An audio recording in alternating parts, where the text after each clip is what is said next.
하나님 말씀 보시겠습니다. 디모데전서 1장입니다.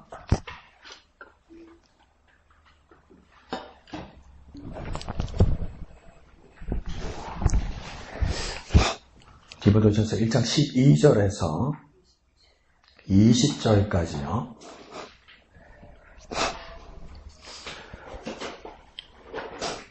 (12절부터) 다 같이 한 음성으로 읽겠습니다. 시작. 나를 능하게 하신 그리스도 예수 우리 주께 내가 감사함을 나를 충성되이 여겨 내게 직분을 맡기심이니 내가 전에는 비방자여 박해자여 폭행자였으나 도리어 긍휼을 입은 것은 내가 믿지 아니할 때에 알지 못하고 행하였음이라. 우리 주의 은혜가 그리스도 예수 안에 있는 믿음과 사랑과 함께 넘치도록 풍성하였도다. 미쁘다. 모든 사람이 받을 만한 이 말이여. 그리스도 예수께서 죄인을 구원하시려고 세상에 임하셨다 하였도다. 죄인 중에 내가 괴수니라. 그러나 내가 긍휼을 입은 까닭은 예수 그리스도께서 내게 먼저 일체 오래 참으심을 보이사 후에 주를 믿어 영생 얻는 자들에게 본이 되게 하려 하심이라. 영원하신 왕 곧 썩지 아니하고 보이지 아니하고 홀로 하나이신 하나님께 존귀와 영광이 영원 무궁하도록 있을지어다. 아멘. 아들 디모데야, 내가 네게 이 교훈으로서 명하노니 전에 너를 지도한 예언을 따라 그것으로 선한 싸움을 싸우며 믿음과 착한 양심을 가져라.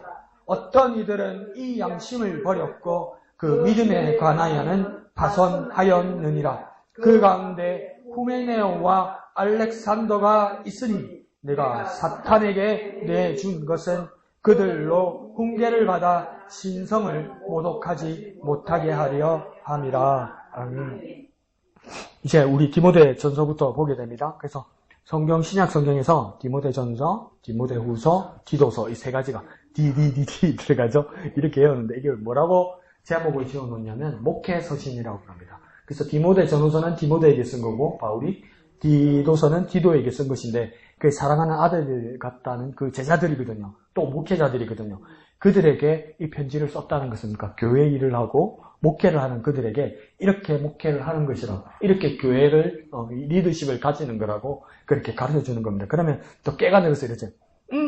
목회서신, 목회자들만 보는 거네. 우리는 안 봐도 되겠네. 그래서 그 목회서신이 아니라 교회 안에서 어떤 리더십이 있고, 그러니까 영어에서 사실은 리더십만 있는 건 아닙니다. 리더십 다음에 뭐라고 하냐면 영어로 followship이라고 합니다. followship은 뭐냐면 따르는 겁니다. 따르는 것, 순종하는 것. 그러니까 리더십이 있으면 followship, 그러니까 따르는 자, 순종하는 자가 있어요. 교회가 온전한 지체, 그리스도 안에서 한 몸을 이루며 그 서로의 지체들이 되어가는 거죠. 그러니까 목회서신을 통해서 우리가 보는 건 뭐냐면 이것이 하나님의 바른 길로 인도하였기 때문에 이 리더가 보이는 이 길을 따라야 된다는 겁니다. 그러니까 우리도 그러니까 이 디모데 전후서와 디도서를 보면서 이렇게 하나님을 뜻을 따라서 그리스도인으로서, 교인으로서 이 지침을 따라야 된다 이 말입니다. 이 지침을, 이 원칙을, 하나님이 목회자를 통해서 세운 원칙을 목회자만 살아가는 것이 아니라 그 선포화된 말씀을 따라야 하는 겁니다. 그러니까 이게 좀 왜곡됐단 말이에요. 리더십이라니까 리더십이 어디 교회만 나옵니까? 모든 단체의 리더십 그러잖아요. 자, 교회만 빼놓고 이 모든 세상의 리더십들 보십시오.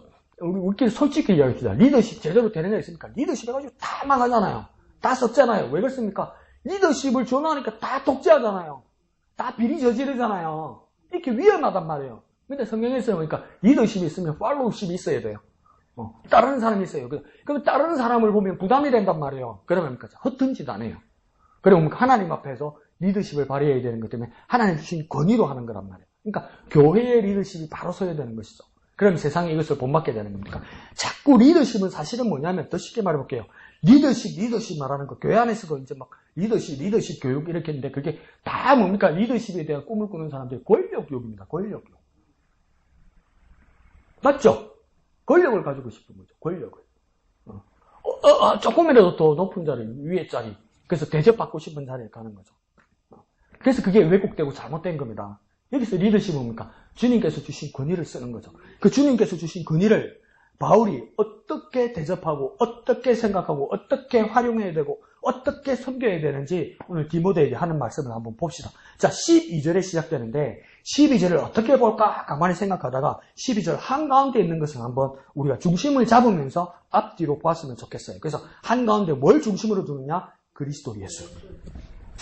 그리스도 예수를 중심으로 보면 이 그리스도 예수를 중심으로 그 앞쪽에 가면 뭡니까? 나 바울을 능하게 하신, 곧 능력 있게 하신 분이 있다. 그가 누구라는 겁니까? 그리스도 예수다. 그러니까 나 바울이 사람들이 능력이 있다고 말하고 귀 기울여 듣고 나 말을 듣고 사람들이 변화가 되고 나 말을 듣고 교회가 생기기 시작하고 나 밑에 뭡니까? 목회자들이 생기기 시작하는데 이 모든 능력이 어디로부터 온 것이냐? 뭐라고 해야 합니까? 그리스도 예수 때문에 오신 거라고 합니다. 나는 내가 능력이 있는 것은 나를 능력 있게 하신 분이 있다. 능하게 하신 분은 뭡니까? 내게 능력 있게 하신 분이 있다. 더 쉽게 말해볼까요? 내게 능력 주신 분이 있다. 그가 누구라고 이야기하는 겁니까? 그리스도 예수라고 이야기하는 거예요. 내가 교회에 나오고 내가 예수 믿는 사람 되고 내가 하나님의 아들, 딸이 된 것 뭡니까? 그렇게 하게 하신 이가 있다 말입니다. 그게 누구입니까? 그리스도 예수라는 겁니다.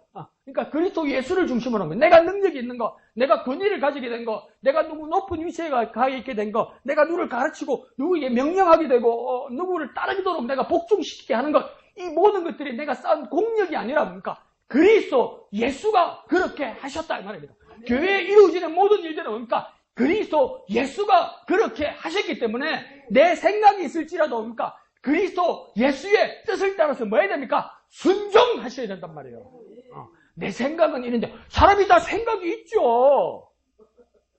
그런데 뭡니까? 그리스도 예수가 그렇게 하셨으면 내 생각을 듣고 그리스도 예수를 중심에 두고 순종하셔야 된단 말이에요. 그런데 또 어떤 사람은 해봐라. 나 반대는 안 할게요. 팔짱 끼고 안 따라가는 거. 그러다 누구 하다 보면 누가 발 걸리는 사람도 있고 넘어지는 사람도 있고 뒤로 가는 사람도 있죠. 그럼 뭐합니까? 내가 뭐라도 안 된다 그러잖아요. 그 사람들 다 뭐 하는 사람들이니까 그리스도 예수의 권위를 부정하는 사람이란 말이에요. 그렇게 그리스도의 생활을 하면 안 됩니다. 그렇게 교회 생활 하시면 안 됩니다. 그냥 해봐라. 나는 막 못하고 나는 안 한다. 그냥 니네들끼리 해봐라. 그럼 뭐 하는 거요? 그리스도 예수가 능력 있게 하셨고 그리스도 예수가 권위를 주셨고 그리스도 예수께서 그를 통해서 말씀하시고 권위를 주셨다 이 말입니다. 그러니까 바울이 그리스도 예수 다음에 뭐라고 이야기합니까? 내가 할 일이 뭐가 있다고 이야기합니까? 바로 감사라고 이야기해요. 감사. 그리스도 예수께서 내게 능력 주신 것에 대해서 내가 반응할 수 있는 건 뭡니까? 감사라고 해요. 우리는 뭐부터 합니까? 완장차고 휘두르기 시작하죠. 그런데 뭡니까? 바울은 뭡니까? 내가 능력이 생겼으므로 그리스도 예수께 내가 할 일은 감사라고 이야기합니다. 그러니까 다시 말해볼까요? 능력 받았다고 이거 자기 것이라고 휘두르고 교만하고 타락하면 안 된다는 겁니다. 분명히 바울을 통해서 능력이 나타났어요. 바울을 통해 능력이 나타났어요. 그런데 바울은 뭡니까? 그것이 오롯이 나를 통해 나타났지만 나를 통해 누가 드러났다는 겁니까? 그리스도 예수가 나타난 게 아니다 이 말이에요. 내가 손을 얹어서 내가 말을 뻗어서 사람들이 변화되고 어떤 사람들이 고침받았다고 해서 내가 고친 게 아니라는 거예요. 나를 통해서 그리스도께서 역사하셨다는 것을 똑똑히 아는 사람은 뭡니까? 그리스도께 감사하신다는 거예요. 왜요? 그리스도가 나를 쓰셨기 때문에요. 그리스도가 나를 통해서 역사하셨기 때문에요. 내가 종으로서 감사한다는 거예요. 그게 리더십이란 말입니다. 교회 안에서는. 나를 통해 능력이 드러나도 그것이 오롯이 나를 통해서 그리스도가 하신 일이고 그리고 그리스도 예수가 얼마나 능력이신지 얼마나 크신 능력인지 나라는 사람을 거쳐도 여전히 내가 아니라 그리스도 예수가 완전하게 나타난다는 겁니다. 그러니까 예수의 능력이 얼마나 강력하시고 예수가 얼마나 완전하신 하나님이고 예수 그리스도의 그 힘이 얼마나 엄청난지 나를 거쳐와도 뭘 감해지거나 뭘 덜해지거나 뭘 가리지는 게 없더라는 겁니다. 나를 통해서 나타나도 그리스도 예수가 나타나더라는 거예요. 얼마나 그분이 능력이게 그걸 깨닫는 사람은 뭐밖에 못합니까? 감사밖에 못합니다. 그렇게 크신 분이 나를 통해서 역사하신다는 건 감사할 수밖에 없는 거예요. 그래서 다른 서신서에서는 바울이 말합니까? 내 몸에서 그리스도만 존귀히 나타나기를 원하노라. 자기 본분을 정확하게 깨닫는 거예요. 나를 통해서 쓰셔도 내가 권위자거나 내가 권세자가 아니라는 걸 정확하게 하는 거예요. 그래서 바울이 할 수 있는 거는요. 감사밖에 없다고 이야기하는 겁니다. 우리의 사명은 내 몸에서 그리스도만 존귀히 나타나는 겁니다. 내 손을 통해서 능력이 나타나더라도, 내 말을 통해서 어떤 변화가 일어나더라도, 그래서 내 말도 아니고 내 손도 아니더라는 겁니다. 그것을 통해서 그리스도가 완전히 역사하시더라는 겁니다. 그리스도가. 그러면서 그 그리스도를 뭐라고 합니까? 그리스도, 예수 누구에게요? 우리 주께 그래요. 그 예수를 뭐라고 부르는 겁니까? 주님이라고 불러요. 근데 주님이란 말이 영어에서 마스터라고 쓰기도 하고, 어떤 사람들이 권위를 보여주는 주님이란 말을 쉽게 썼지만, 구약 성경과 신약 성경, 히브리어 성경과 헬라어 성경을 다 통틀어서 보면 이 말들이 엄청나게 많은 부분들을 포함해요. 이 주님이란 뜻은 사실은 뭐냐면 히브리어 성경, 헬라어 성경, 영어 성경을 다 넘나들면서 이 주님과 공통적으로 쓰이는 말이 뭐냐면 첫 번째는 여러분 깜짝 놀랄 겁니다. 여호와입니다. 여호와. 여호와의 주님이란 말을 써요. 엘로힘, 하나님에게도 주님이란 말을 써요. 그리스도를 뭡니까? 다시 영어로 번역할 때 뭡니까? 주님이라고 쓰고 헬라어로 쓸 때 주님이라고 쓰고 메시아, 그리스도, 주님 같은 말이에요. 그러면 이것을 다 포함해서 여호와, 하나님, 그리스도, 메시아 이분들을 다 주님이라고 부를 수 있다면 예수가 그리스도 되시고 예수가 주님 되신다는 뜻은 무엇이겠습니까? 예수가 곧 하나님이시다 이 말이에요. 그 하나님이신 그분께서 내게 오셔서 능력을 나타내시는데 내가 어떻게 감사하지 않을 수 있냐 이 말이에요. 그래 나의 소원이 내 몸에서 예수만 나타나게 해달라는 것이 얼마나 영광된 기도냐 말이에요. 내 몸에서 예수가 나타나게 하여 주옵소서. 내 몸에서 그리스도가 종이 나타나게 하여 주옵소서. 내 몸에서 하나님이신 그 예수가 나타나게 하여 주옵소서. 그러니까 우리가 얼마나 답답합니까? 하나님이 있나? 예수가 진짜 있었나? 그러면 있습니다. 보여달라? 그러면 보여줄 수가 없어요. 그런데 어떤 일이 일어나야 됩니까? 내 몸에서 예수가 나타나야 돼요. 내 말에서 예수가 들려야 돼요. 내 눈에서 예수가 빛이 나야 된단 말이에요. 내 삶이, 내 말이, 내 행동이 예수가 나타나야 된단 말이에요. 그게 정말 어이없는 이야기지만 일제시대 때 최곤능 목사님 그랬다잖아요. 그분, 그 18번이 그거잖아요. 예수 천다. 예수 천다. 예수 천다. 건드려도 예수 천다. 그러니까 부딪혀도 예수 천다. 자다가 탁 일어난데도 뭐 예수 천다. 그런단 말이에요. 그래서 어느 날은 이제 자기 제자 전도사하고 이렇게 길을 가는데 옛날 산길이니까 밤에 요즘도 보니까 밤에 산길 가면 뭡니까 막 고라니 막 뛰어다니고 이러잖아요. 그러니까 지나가다가 노른가 고라니 확 뛰어가는 거 얼마나 놀랬겠어요 밤에. 그러니까 최근홍 목사님 놀라가지고 이런 거예요. 예수 천다 이런 거예요. 그러니까 제자가 얼마나 전도사가 비웃으면서 목사님 아무리 그래도 그렇지 창피하게 아무한테나 예수 천당하고 노루새끼한테 예수 천당이 뭡니까? 그것도 감탱이가 뭐죠? 목사님은 왜 그렇게 말했을까? 그때 최근동 목사님 말씀이 뭡니까? 명답이잖아요. 명답. 최근동 목사님 뭐라 그런지 아세요? 미주야 본전 아이가? 그러니까 그분의 입에는 뭡니까? 어떤 일이 나고 어떤 창피스러운 소리를 듣더라도 자기 말에서 놓치지 않고 떨어지고 싶지 않는 말은 뭡니까? 예수란 말이에요. 예수. 그러니까 그 사람, 그 최근동 목사님의 어떤 미련스러운 모습이나 어리석은 모습으로 말하는 것을 보았을 때도 세상 사람들과 뭐라고 그러겠어요? 책 없는 목사 하면 이제 뭐가 떠오르겠어요? 먹는 거 좋아하는 사람, 노는 거 좋아하는 사람, 사람 만나는 거 좋아하는 사람, 잘난 체하는 거 좋아하는 사람, 대접받는 거 좋아하는 사람 그러겠어요? 책 없는 그럼 예수 천당 아이고 그거 예수 천당 아이가 어떤 사람 말해? 그거 또라이야 이거 또라이. 무슨 또라이? 예수 천당 또라이 아이가 이럴 거 예수가 나오잖아요. 근데 저 여러분 삶에서 이름을 대면 뭡니까? 왜 그렇게 표현하는 말도 많고, 왜 그렇게 설명하는 말도 많고, 왜 그렇게 좋은 말도 많고, 왜 그렇게 뒷이야기도 많습니까? 예수가 없거든! 내 말에, 내 행동에 예수가 없거든! 그러니까 설명할 게 너무 많은 거야! 내 삶에 예수가 없어! 어쩌다가 예수야, 어쩌다가 예수! 그러니까 뭐랍니까? 기도하면, 니도 교회 댕기나, 니도 예수 믿나? 이 따위 소리를 듣는 거야! 우리 삶에 뭐가 있습니까? 예수가 있어야 돼, 예수. 내 몸에서 예수가 나타나야 돼요. 예수가 나타나게 하여 주옵소서. 나에게서 예수가 나타나게 하여 주옵소서. 그런 삶으로 변화되는 저와 여러분 되시길 부탁드립니다. 한번 볼까요? 나에게서 예수가 나타나게 하소서. 나에게서 예수가 나타나게 하소서. 나에게서 예수가 나타나게 하소서. 그래서 이제 이름 딱 들으면 저 사람 예수. 저 사람 때문에 예수. 감히 나에게 예수님 보여줘, 하나님 보여줘, 달라들지 못하도록 내 삶이 예수! 저 집사는 예수! 저 목사는 예수! 그러니까 내가 예수님 보이죠? 한 번에 못하도록. 예수 살아있으니까 저 사람이 예수 나오는 거 아닌가? 그런 삶으로, 능력의 삶으로, 감사한 삶으로 살아가는 저와 여러분 되시기를 예수님 이름으로 축원드립니다. 자, 그 그리스도인 예수님이 주님으로, 하나님으로서 나에게, 곧 바울에게 가진 마음과 하신 일이 있다, 이렇게 이야기합니다. 그러면서 뭐라고 합니까? 어떻게 여겼다고 이야기합니까? 충성되이 여겼다, 이렇게 얘기하는 거예요. 충성되이. 그러니까 이 일을 가만히 생각해 보면 순서가 달라요. 어떤 겁니까? 나는 열심히 하고 열심히 헌신하고 나 막 피도 흘리고 고생도 하고 잠도 못 자고 땀을 흘려서 주님에서 일을 하면 아이고 착하고 충성된 종아 참 잘했도다 이렇게 생각할 줄 알았는데 바울이 더 깊이 깨달은 것은 뭐냐면 내가 그렇게 하기도 전에 하나님이 마음먹으신 바가 있는데 나 바울에 대해서 마음먹으신 바가 있는데 시작도 안 했는데 뭐랍니까? 충성된 자로 불렀단 말이에요.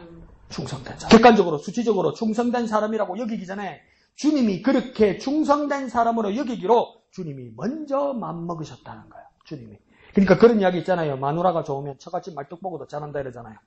예수님은 그냥 나한테 받는 것도 없이 예수님은 대가로 뭐 받은 것도 없이 그냥 뭡니까? 우리가 좋다는 겁니다. 그냥 좋다는 겁니다. 좋은 걸로 시작했다는 겁니다. 좋은 걸로 시작했다는 거예요. 그냥 충성된 사람으로 시작했다는 거예요. 준비도 안 했는데, 시작도 안 했는데, 하려고, 이러는데, 야, 너 충성된 사람이다. 넌 충성된 자야, 이런 거예요. 뭐가 좋은지를 모르겠어요. 뭐가 좋은지. 그러니까 그러잖아요. 부모님이 그렇게 말리면 뭡니까? 더 달라붙잖아, 남녀가. 쟤 사귀지 마라. 네 인생 망친다는 더 그렇다는 열받아가지고 더 사귀잖아. 뭐가 좋은데? 이러면 뭡니까? 몰라, 이러잖아. 주님한테 물어보세요. 주님, 내가 뭐가 좋은데요? 그럼 주님도 할 말은 없어요. 내 객관적으로 날 생각하면 내가 뭐가 좋은데 내가 주님한테 내가 뭐가 좋은데 근데 주님 뭐랍니까? 몰라 난 네가 좋아 이래 된 거예요. 이게 얼마나 큰 은혜입니까? 내가 무슨 자격이 있고 내가 한 일이 뭐가 있습니까? 아무리 생각해도 이해가 안 간다는데 주님이 먼저 마음먹으셨습니다. 나는 뭡니까? 충성된 자. 그럼 이 이야기 듣고 나면 어떤 게 생깁니까? 거룩한 부담이 생기죠. 엄마야 던지놓으면 안 되겠다. 충성되게 살아야 되겠다. 주님이 먼저 내한테 이름표를 채워주셨다. 충성된 자라고. 충성된 자라고. 충성된 자라고. 주님이 소문 다 내놓은 거예요. 야, 이 집사는, 야, 이 목사는 나한테 충성된 자야. 다 소문 내놓은 거예요. 소문 내놓은 거. 근데 내가 나가서 딴짓하고 이러면 뭡니까? 사람들이 무슨 충성된 자라며. 누가 망신스럽고, 누가 부끄럽게 되고, 누구 체면을 구깁니까? 주님 체면 구기는 거예요, 여러분. 그래서 난 못됐겠었죠. 주님이 고단수를 쓰셨구만. 주님이 먼저, 내가 뭘 하기 전에 먼저, 나를 충성된 사람이라 여겨주셨다 이 말입니다. 그러면서 말로만 그런 것이 아니라 또 뭘 해주셨다고 합니까? 직분을 맡기셨다 이렇게 얘기해요. 그 무슨 직분일까요? 무엇보다 하나님이 맡기셨으면 그거는 확실히 알 수 있어요. 구체적으로 무슨 직분인지 잘 모르실 수도 이건 아닌 건 알 수 있어요. 세상 일은 아닐 거란 말이에요. 주님이 내게 직분을 맡겼으면 세상 일은 아닐 거란 말이에요. 주님이 내게 직분을 맡겼으면 뭘 맡겼겠습니까? 하나님 나라 일을 맡겼겠죠. 하나님 일을 맡겼겠죠. 나는 하나님 일을 맡았다 이 말이에요. 직분을 맡겼다니까 뭘 어렵게 생각하는데 하나님 당신 일을 나에게 맡겨주셨대요. 야 해봐. 넌 할 수 있어. 나한테 이렇게 주셨다는 거예요. 근데 여러분 저와 여러분의 기도들이 다 어떤 기도입니까? 하나님 앞에 나와서 뭐라고 기도합니까? 세상에 뭐 주세요. 세상에 뭐 대주세요. 내일에 뭐 대주세요. 다 뭐 구합니까? 세상 일 구해요. 세상 일. 근데 주님이 맡기신 건 뭡니까? 하나님 일이에요. 이거 뭐 이상해지지 않았어요? 우리 기도들이 지금? 우리 기도들이 그러면서 협박하죠. 이렇게 주시면 내가 이제 하나님 일을 하겠습니다. 이러죠. 사업하는 어떤 분은 진짜 무서운 이야기 들었어요. 매번 기도 헌금 목적에 기도 제목들이 나온답니까? 주님 연매출 얼마를 올려주십시오. 그러면 충성하겠습니다. 연매출 얼마를 올려주십시오. 그러면 충성합니다. 정확하게 써가지고 정자로 써가지고 보여줘. 목사가 부담스러워가지고 근데 그 목표에 연매출이 있잖아요. 있을 수 없는 그런 얘기야 이게. 될 수 없는 금이에요. 그럼 또 목사한테 뭐라겠어? 목사가 믿음이 없어가지고 또 그럴 거 아니야. 그러니까 입으로 뭐냐면 그렇게 연매출을 올려주시면 그때 충성하겠다는 거예요. 하나님 내게 직분을 맡기신 것은 세상 일이 아닙니다. 하나님 일입니다. 하나님. 근데 그 하나님 일은 뭡니까? 누가 감히 맡을 수 있습니까? 하나님 일을 누가 대신할 수 있습니까? 감히 누가요? 근데 주님이 그렇게 맘먹으셨어요. 충성된 자라고 먼저 여기시고 뭡니까? 우리에게 맡겨주셨다는 겁니다. 근데 뭡니까? 세상의 죄인인 내가 하나님 일을 맡을 만큼 충성되게 그렇게 여기셨다는 겁니다. 세상이 심지어 가족과 친구와 지인들이 냉정하게 나를 격하고 평가할지라도 네가 뭘 그렇게 할 수 있겠냐, 네가 뭘 할 수 있느냐 이렇게 말할지라도 주님은 내게 주님 당신 일을 맡기시고 뭘 주셨다는 겁니까? 사명 주셨다는 거죠. 주님이 맡기시고 사명 주셨다는 거예요. 내가 받은 소명과 사명이 무엇입니까? 주님의 일이란 말이에요. 내게 맡기신 주님의 일이란 말이에요. 가정의 화목, 나의 건강, 나의 안녕. 웃기고 있네. 하나님의 일이 우선이란 말이에요. 가정이 먼저 시작되고 교회가 이게 맞는 말이기도 하다가 저게 무슨 뜻으로 하는 소리일까? 내가 그런 생각이 들어요. 규모로 보면 그게 맞는데 저게 무슨 뜻으로 나한테 저런 이야기를 할까? 저게 가족을 위해서 교회를 희생하겠다는 뜻인가 뭔가 그런 생각이 들 때가 있단 말이에요. 근데 바울은 뭐라 합니까? 내게 직분을 맡기신 것은 하나님의 일이고 그 내게 주신 사명이고 주님께서 나를 충성되게 여기서 다 맡겨서 주셨다는 거예요. 이렇게 영광된 일이라는 거예요. 그러니 바울이 어떻게 할 수 있습니까? 감사하지 않을 수 있습니까? 어떻게 나 같은 사람이 그 일을 맡을 수 있을까? 감사하지 않을 수 있습니까? 주님이 내게 그 일을 맡기셨다. 주님이 나를 좋아하셔서 주님 일 하라고 맡기셨다. 주님이 나를 좋아하셔서 주님이 왜 내게 일을 맡기셨냐면 주님이 내가 좋은 거예요. 내가 왜 좋으냐면 그러면 주님 내가 왜 좋으세요? 그죠? 막 딸애하고 아들하고 막 사귀는데 하지 말라고 그러면 뭡니까? 막 죽어도 안 떨어지려도 걔가 왜 좋냐? 그럼 몰라 그냥 좋아. 주님 내가 왜 좋으세요? 몰라 그냥 난 네가 좋아. 이렇게 된 거예요. 지금 상황이요 여러분. 저와 여러분이 무슨 자격이 있어요? 주님 내가 왜 좋으세요? 그냥 좋아. 이렇게 돼버린 거란 말이에요. 그 좋다는 표현으로 뭡니까? 우리에게 사명을 맡겨주셨다는 거예요. 주님이 나를 좋아해 주셔서 주님의 일을 맡기신 겁니다. 주님이 나를 좋아하셔서 일을 맡기신 겁니다. 주님이 나를 좋아하셔서 주님의 일을 맡기신 겁니다. 발음이 어려워도 한번 해볼까요? 주님이 나를 좋아하셔서 주님의 일을 맡겨주셨다. 주님이 나를 사랑하셔서 주님의 일을 맡겨주셨다. 조용히 가서 오늘 밤에 묵상하면서 자기 전에 한번 기도해보세요. 주님 내가 왜 좋으세요? 내가 계산해보면 아닌데 나는 아닌 것 같은데. 그럼 주님 무슨 드릴까요? 그냥 좋아. 난 네가 그냥 좋아. 그 사랑 때문에 내가 주님의 큰 일을 맡았다는 겁니다. 그 사랑받은 일이 우리가 어떻게 주님의 일을 하지 않고 어떻게 우리가 감사하지 않을 수 있겠습니까? 어떻게 거절하고 게으를 수 있겠습니까? 그러니까 이 일을 하지 않으면 뭡니까? 예수님이 비유한 것처럼 악하고 게으른 종아 이러잖아요. 들어도 싸죠. 맞죠? 진짜 악하고 게으른 종 맞죠? 아무리 생각해봐도. 이렇게 사랑하셔서 주님이 주님의 일을 내게 맡겨주셨는데 아무 자격이 없는데 그냥 좋다고 맡겨주셨는데 안 했어. 악한 건 맞죠? 대답하기 싫은가 보네. 악한 건 싫어서. 근데 악한 건 맞죠? 왜 악했을까? 깰받아서. 게으른 게 악이에요, 여러분. 게으른 게 악이라고요. 안 하는 거 악이라고요. 미루는 거 악이라고요, 여러분. 목사님 힘이 없어서 피곤해서 그러셨지. 악이라고요. 악한 거라고요, 여러분. 왜요? 주님 나를 사랑해서 다 주셨단 말이에요. 그래 악하고 게으른 종 되지 맙시다.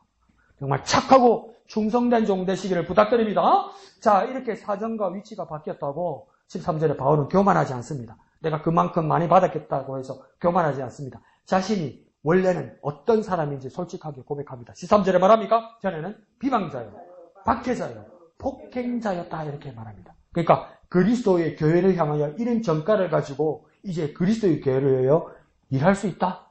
이거 원래 안 되죠. 그러니까 유대인들도 독일 나치들에게 뭐라고 해야 합니까?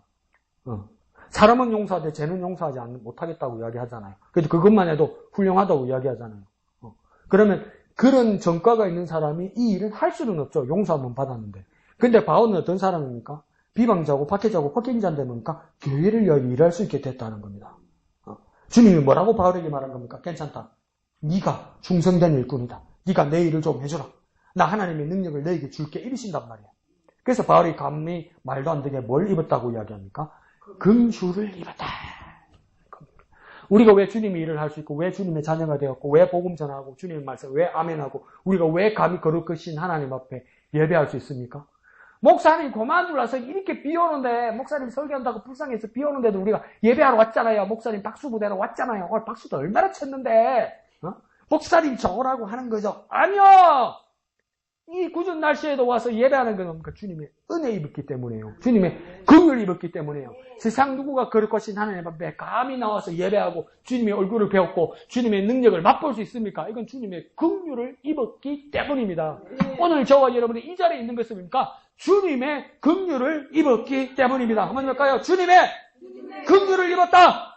주님의 긍휼을 입었다. 네, 주님의 긍휼을 입었기 때문에 이 자리에 와 있단 말이에요. 자, 이 긍휼이요. 언제 임한 겁니까? 뭐라고 이야기합니까? 내가 믿지 아니할 때. 뭡니까? 내가 아직 믿지 아니할 때. 내가 알지 못하고 행하고 있어도 주님은 나에게 긍휼을 이미 먼저 베푸시고 계셨다 이 말입니다. 그러니까 이제야 이해가 갑니다. 나 같은 사람이 어떻게 예수의 은혜로 구원받을 수 있습니까?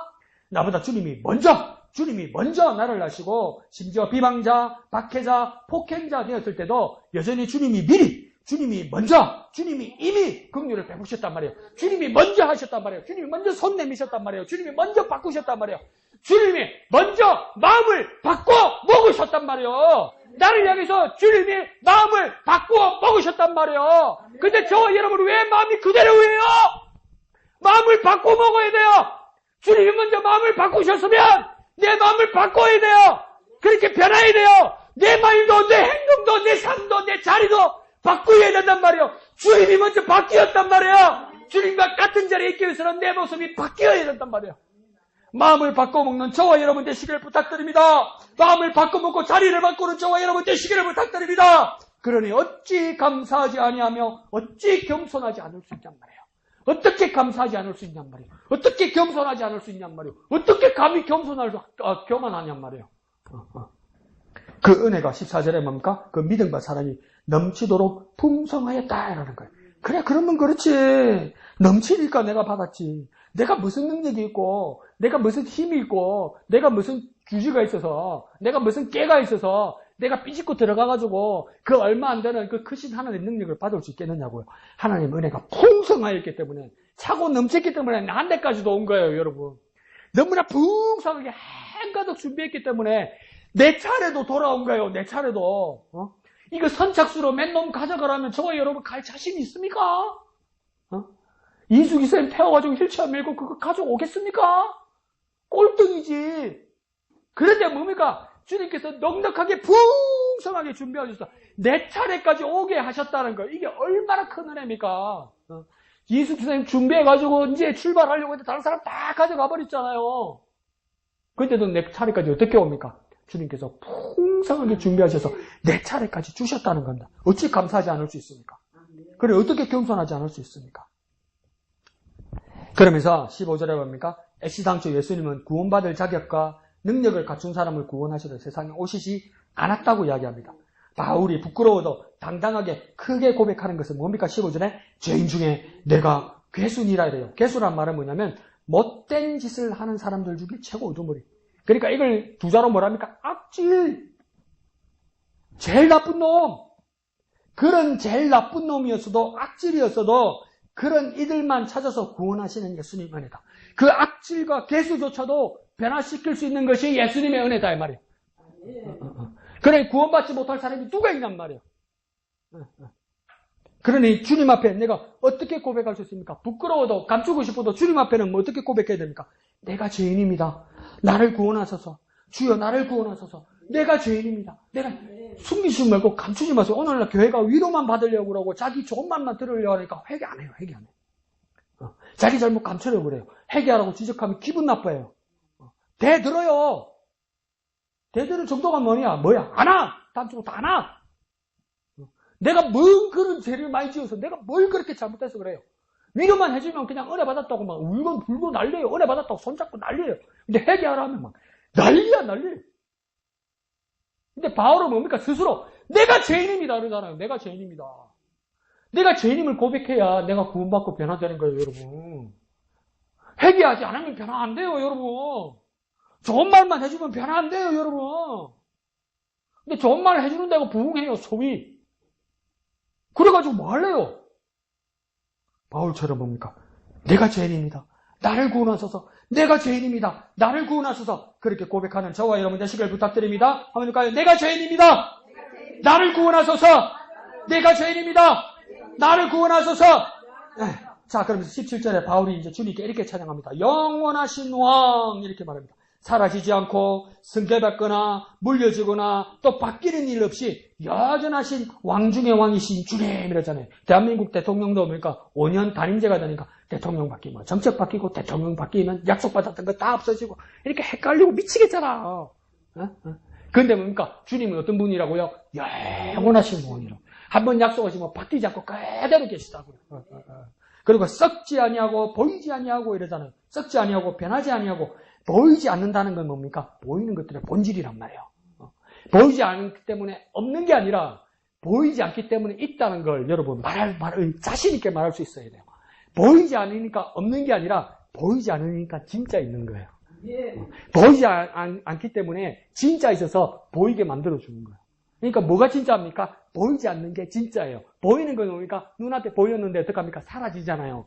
보이는 거 다 사라지지 않습니까? 보이는 게 여러분 영원한 거 있습니까? 지금 우리 주위에 보이는 것들 있잖아요. 그게 영원합니까?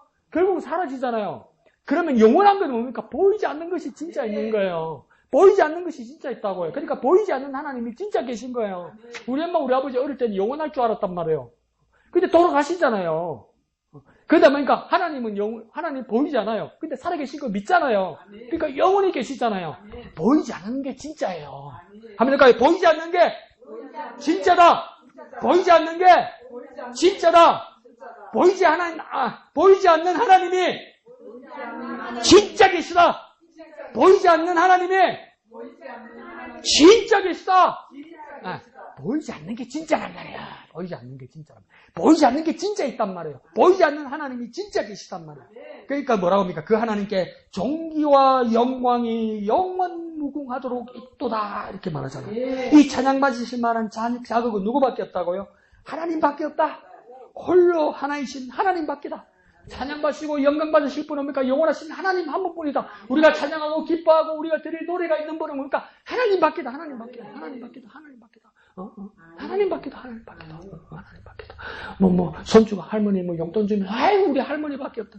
뭐가 없어. 그 뒤에 뭡니까? 삼촌은 5만 할머니가 말하는데 삼촌이 5만 원 주면 우리 삼촌밖에 없다고 그러잖아. 그러다가 외할머니가 10만 원 주면 우리 할머니밖에 없다고 그러잖아. 뭐가 있는 거야? 뭐가 진짜 있는 거야? 근데 뭡니까? 진짜 한 분이신 하나님밖에 없다는 거예요. 진짜 계신 분은 하나님밖에 없다는 거예요. 홀로 하나이신 하나님을 기뻐하는 저와 여러분 되시길 부탁드립니다. 자, 그러면서 이제 18절에는 제자인 디모데에게 그 목회의 일체, 신앙의 믿음의 비결을 가르치고 있습니다. 그래서 교훈합니다. 명령합니다. 뭐라고 이야기합니까? 전에 너 디모데를 지도한 예언이 있었다 이렇게 이야기하죠. 그러니까 또 우리 어떻게 생각합니까? 어떤 분들은 이렇게 불어요. 특별한 목회자니까, 주의 종이니까, 또 대스승 바울이니까 예언을 특별히 해주었다 이렇게 생각하기도 해요. 그런데 뭡니까? 이 말은 그 뜻이 아니라 당연히 교회 지도자에게, 주역에게, 헌신자에게 하나님의 말씀을 이미 들었으니 잊지 말고 항상 기억하라는 겁니다. 하나님의 말씀이 이미 주어졌다는 겁니다. 그러니까 다시 쉽게 말해볼까? 이 예언은 뭡니까? 말씀과 사명이에요. 예언이 특별히 다르게 있는 것이 아니라 이 예언은 뭡니까? 하나님 말씀이잖아요. 예언을 풀면 뭡니까? 하나님 말씀이잖아요. 그리스도인에게 예언은 뭡니까? 미래를 말해주는 뜻보다도 더 강력한 예언의 뜻은 뭡니까? 하나님이 말씀해 준 거잖아요. 그 하나님 말씀이란 말이에요. 하나님 말씀. 이 예언이란 뭡니까? 하나님 말씀이라고. 디모데에게 주신 예언의 말씀은 뭡니까? 예언은 뭡니까? 하나님 말씀이고 하나님 주신 사명이라고요. 그러니까 그걸 잊지 말라는 겁니다. 그러면 우리 모두 뭡니까? 예언 받았죠? 하나님 말씀을 받았잖아요. 내가 사명을 받았잖아요. 그러니까 난 어떤 사람입니까? 하나님의 특별한 예언을 받은 사람이란 말이에요. 하나님의 특별한 능력을 받은 사람이란 말이에요. 하나님의 특별한 계획을 받은 사람이란 말이에요. 그러니까 예언은 뭡니까? 하나님 말씀이고 사명이라면 나는 하나님의 특별한 예언을 받은 사람이란 말이에요. 그걸 잊지 말란 말이에요. 내가 그렇게 특별한 사람인 걸 잊지 말란 말이에요. 그러니까 뭔가 하나님의 말씀이고 하나님의 사명이다. 시작. 하나님의 말씀이고 하나님의 사명이다. 하나님의 말씀이고 하나님 주신 사명이다. 그 말씀과 사명을 잊지 않아서 충성하는 저와 여러분 되시길 부탁드립니다. 자, 그 말씀 사명을 따라 어떻게 하라고 해야 합니까? 선한 싸움을 싸우라 이렇게 이야기합니다. 그러니까 우리가 마구 무지막지하게 생각 안 하고 이 말씀을 그냥 믿으면 선한 싸움을 싸워야 되는구나 우리가 이렇게 얘기하죠. 근데 싸움이 선한 게 있나요? 근데 상식적으로 다시 가만히 정신 차리고 딱 생각하면 싸움이 선한 게 있나? 싸우는 거 다 나쁜 거 아닌가요? 상식적으로 싸우는 것은 다 악한 싸움이죠.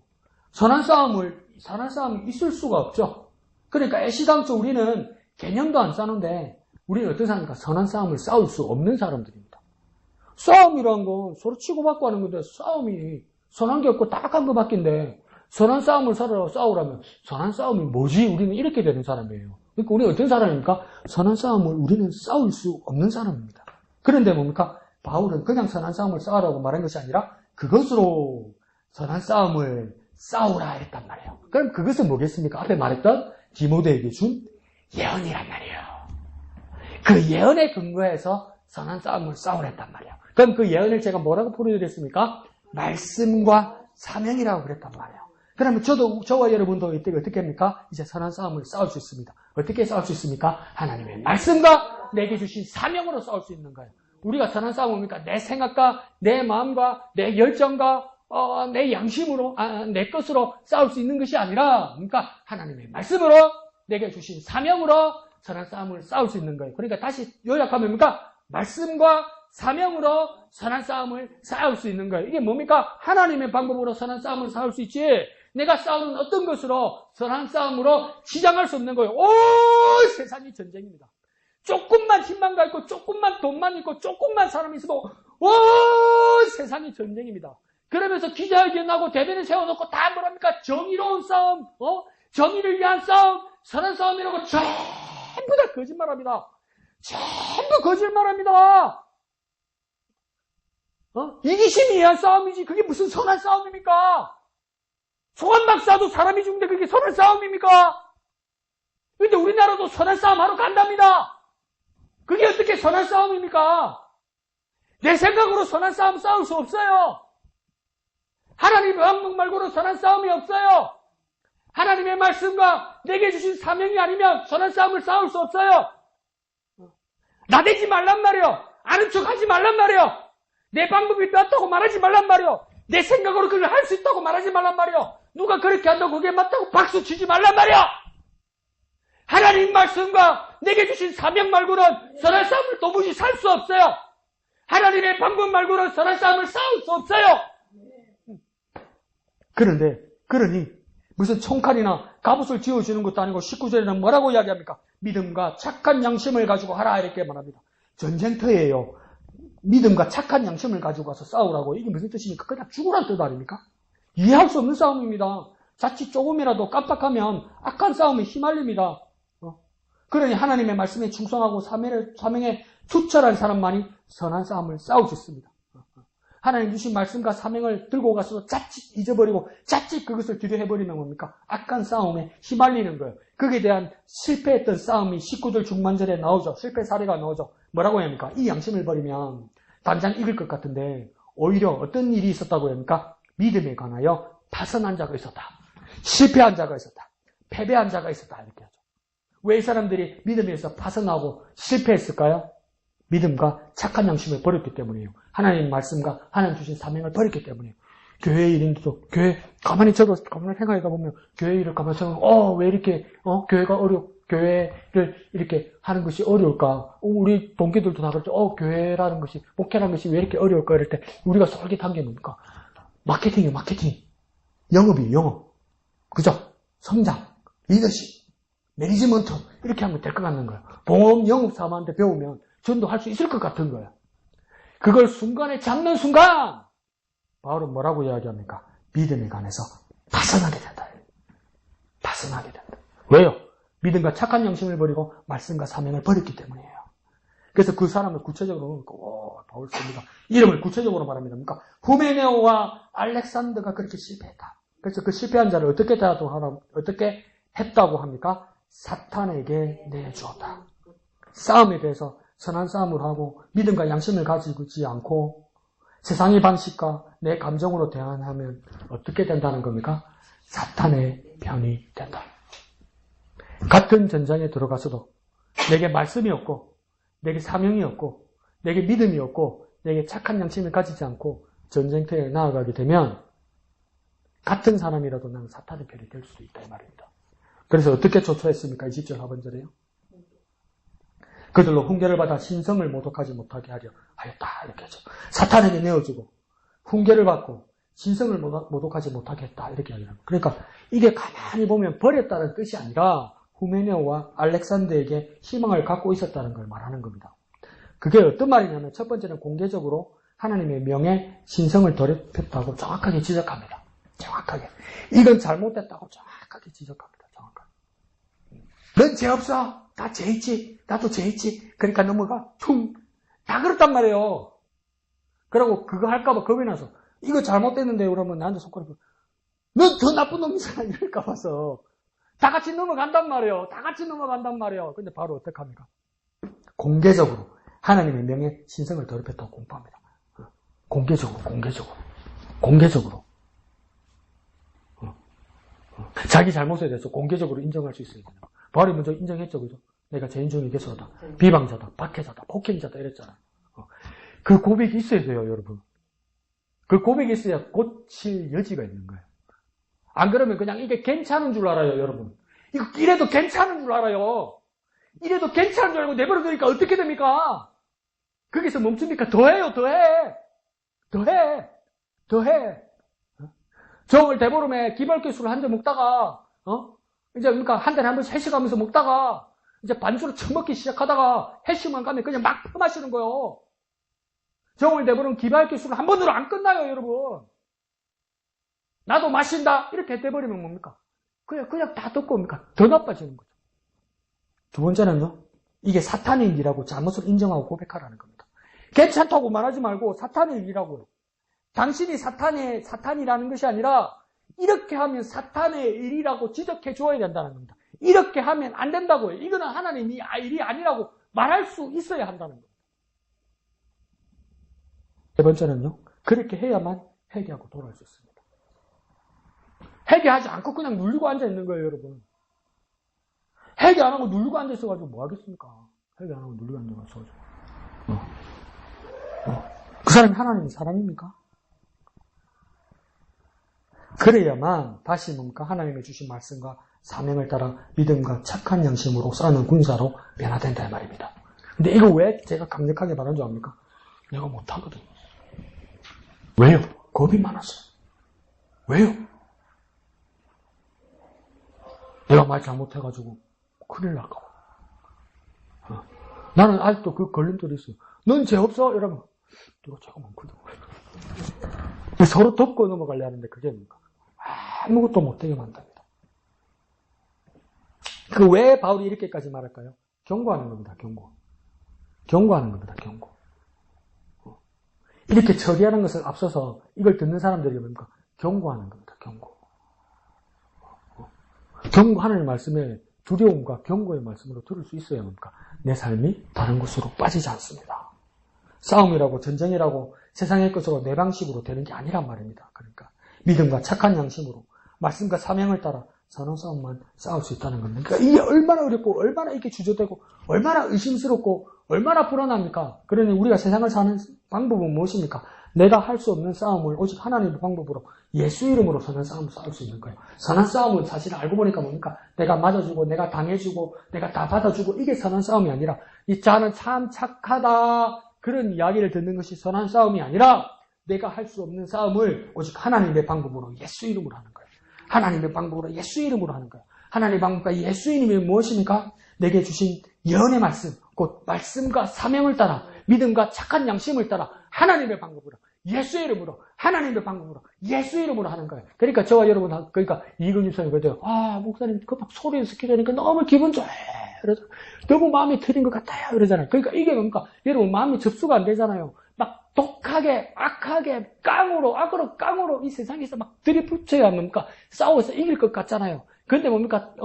그 믿음과 착한 양심으로 또 뭡니까? 말씀과 사명을 따라 살아라 하면 이게 뭡니까? 말씀을 받았는데 이렇게 살 자신이 없잖아요.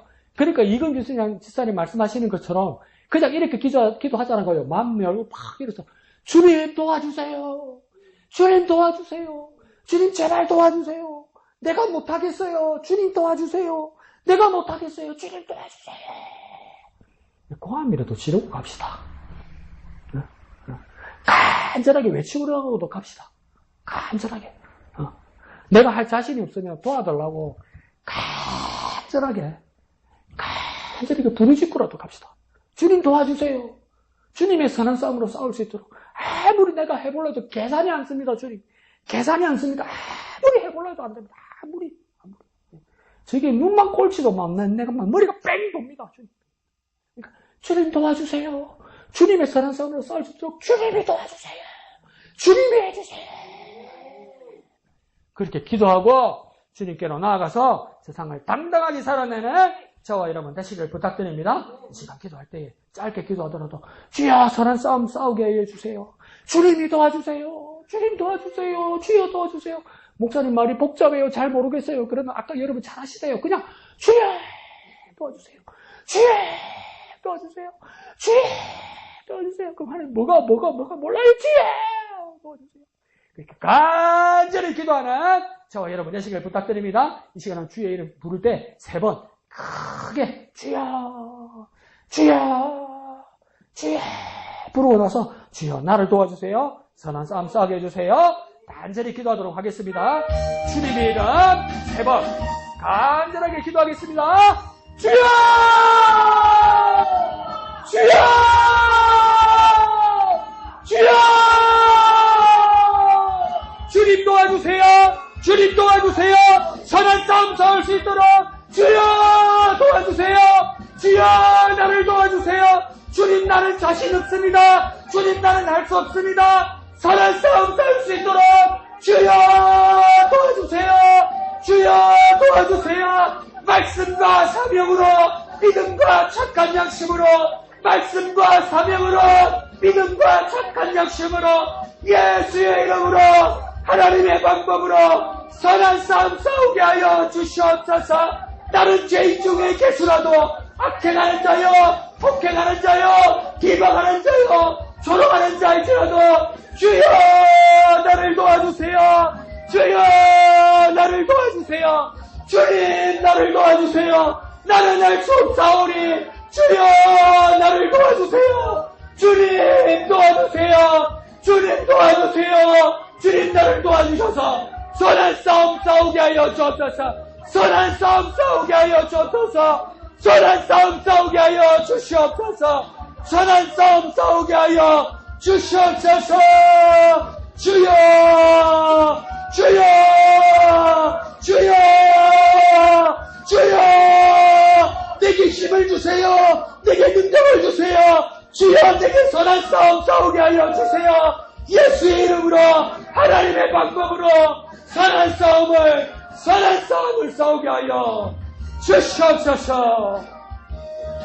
거룩하신 아버지 하나님 은혜를 감사합니다. 우리가 바울과 뭐가 다른 것이 있습니까? 전에는 비방자였고 박해자였고 폭행자였고 죄인 중에 개소였고 예수 이름을 비방하며 예수 이름을 조롱하며 심지어 교인이란 이름 가운데서도 예수 이름을 믿지 못하던 악한 마음 가운데 있던 우리들임을 고백합니다. 주여 우리를 용서하여 주시옵소서. 주여 우리를 변화시켜 주시옵소서. 주여 이제 주님께로 나아가게 하여 주시옵소서. 은혜 베풀어 주시옵소서. 능력 다하여 주시옵소서. 충성된 자라 불러 주시옵소서. 그 은혜가 넘쳐나게 하여 주옵소서. 풍성한 은혜를 있게 하여 주시옵소서. 말씀과 사명으로 믿음과 착한 양심으로 선한 싸움 싸우게 하여 주시옵소서. 하나님의 방법으로 싸우게 하여 주시옵소서. 예수의 이름으로 싸우게 하여 주옵소서. 주님 나는 할 수 없사오니 주님 나는 화가 많고 주님 나는 짜증도 많고 주님 나는 성질도 잘 내는 악하고 게으른 종이오니 주여 나를 도와주세요. 주님 나를 도와주세요. 주님 능력으로 싸우게 하여 주세요. 예수의 이름으로 싸우게 하여 주시옵소서. 예수의 이름으로 싸우게 하여 주시옵소서. 예수의 은혜를 힘있게 하여 주시옵소서. 그렇게 승리하여 주님 앞에 영광 돌리게 하여 주시옵소서. 모든 것을 감사드리며 거룩하신 예수님의 이름으로 간절히 기도하옵나이다. 아멘. 하늘에 계신 우리 아버지, 아버지의 이름을 거룩하게 하시며 아버지의 나라가 오게 하시며 아버지의 뜻이 하늘에서와 같이 땅에서도 이루어지게 하소서. 오늘 우리에게 일용할 양식을 주시고 우리가 우리에게 잘못한 사람을 용서하여 준 것 같이 우리 죄를 용서하여 주시고 우리를 시험에 빠지지 않게 하시고 악에서 구하소서. 나라와 권능과 영광이 영원히 아버지의 것입니다. 아멘. 주님 감사합니다.